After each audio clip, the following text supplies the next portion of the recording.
Welcome inside the Woody Hayes Athletic Center. Dan Hope joined by Andy Anders for another episode of press coverage following Ohio State's fourth practice of the spring. And we had the opportunity today to talk with Brian Hartline, Tim Walton, some of Ohio State's wide receivers and cornerbacks, as well as a few of the Buckeyes linebackers. Coming off all of that, Andy, what was the biggest thing you took away from today?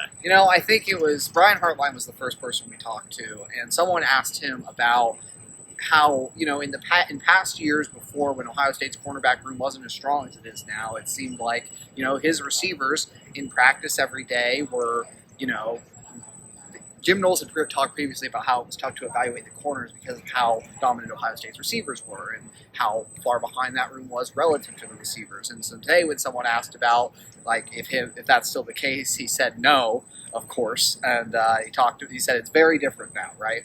And these receivers, these corners, are two of the really best rooms in the country. Certainly the cornerbacks room is. The receivers room is going to have a little more to prove, but the competition in practice, and both coaches kind of indicated that it's back and forth, a lot of chippiness, a lot of talking.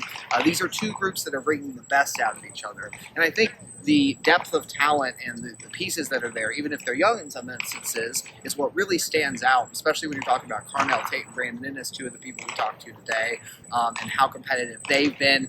Brandon, I talked to him a little bit after his interview, and he was saying that, his and Carnell's relationship has basically been built on competitiveness since they first met. So been that competition between the receivers and the corners that is developing this offseason is a fun storyline to follow. Yeah, and we heard that about Brandon Inniss when Ryan Day had his press conference on Tuesday, that one of the biggest things that stands out to Coach Day about Brandon Inniss is how competitive he is, and that's just something that you get just talking to him. He's somebody who projects a lot of confidence in himself. He said he's feeling a lot more comfortable than he did when he got here last summer, and so it seems like all signs are pointing toward Brandon Inniss playing a major role for this offense this year, and that could mean more snaps outside for Emeka Egbuka, because Brandon Inniss does believe that he's a really good fit for that slot position. Brian Hartline mentioned today that Emeka and Carnell are really the only two guys that he has moving between those outside and inside spots. And so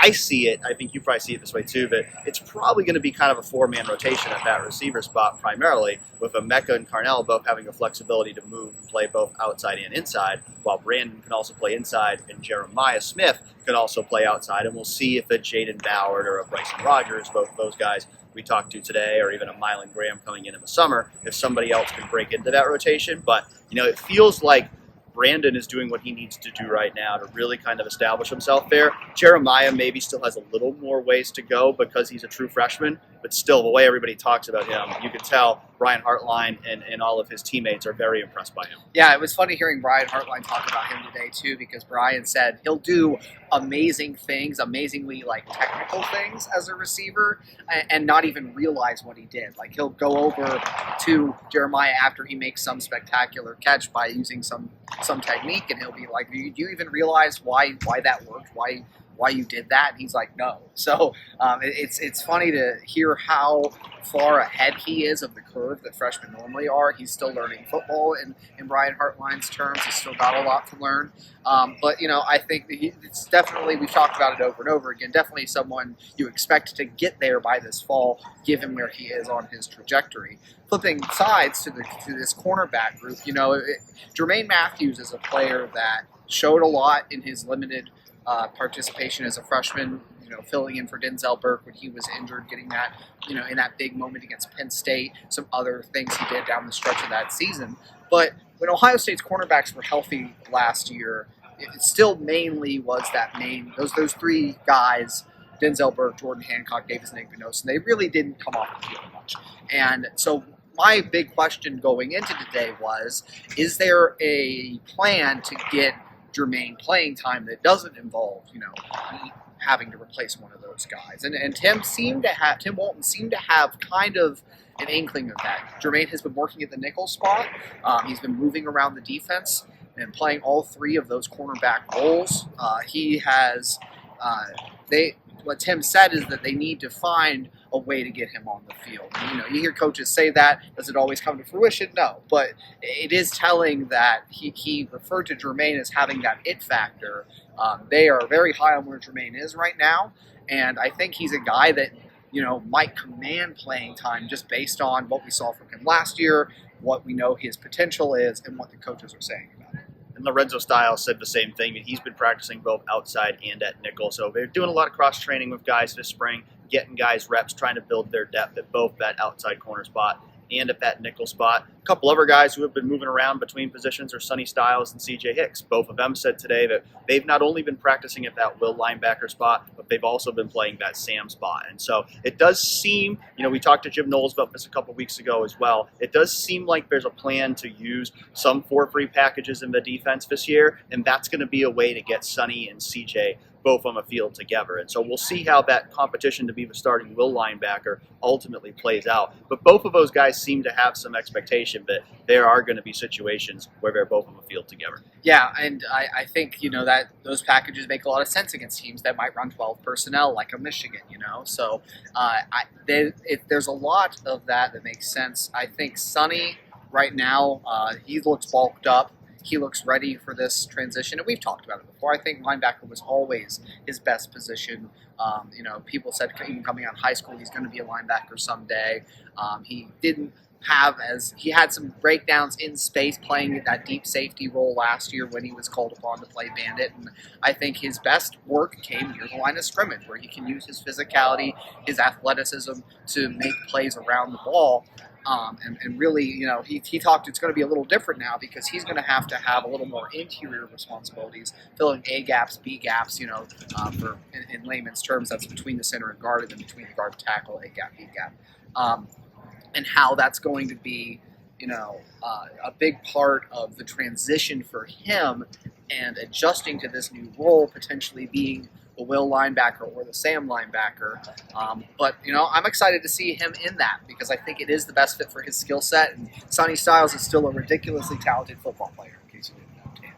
We were in here yesterday for Pro Day as well. Andy, you had the task of filming the quarterbacks workout as both Will Howard and Devin Brown through to the receivers participating in that Pro Day. What were just your takeaways from watching both Will and Devin throw? It's hard with routes on air, of course, right? But Devin had a little more zip on the ball to me. I thought his throws, talking who had the stronger arm, it was probably Devin. I think Will may be a little more consistent with the accuracy, but again, it's so early on. I don't think either of them viewed it, as maybe this is the time where they're battling for the job.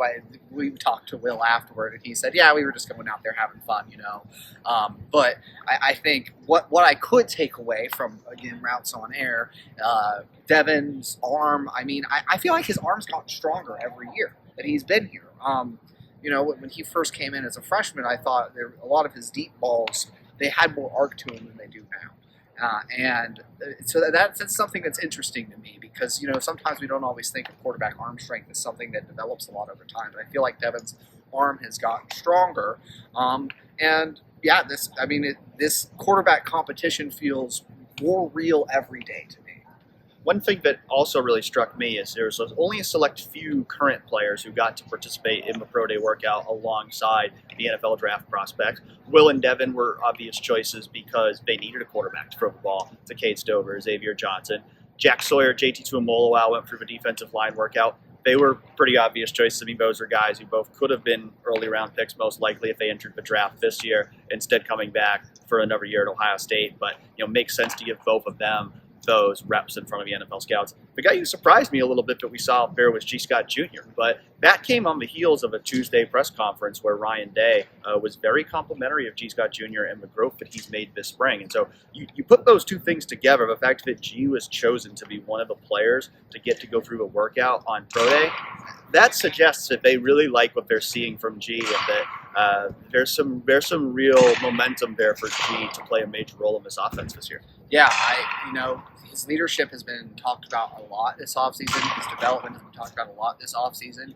Still need to see it from G in a lot of different respects, but the way things are trending, and I really think, like you said, Dan, there is something to, hey, putting this guy out there for Pro Day among some of the top draft talent you're going to have for next year, and some other guys that you needed quarterbacks to play football, obviously.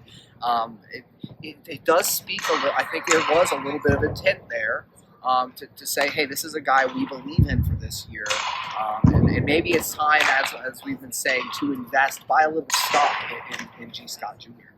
Well, we'll be back here for more spring practice from Ohio State next week. We hope you'll join us again then on press coverage.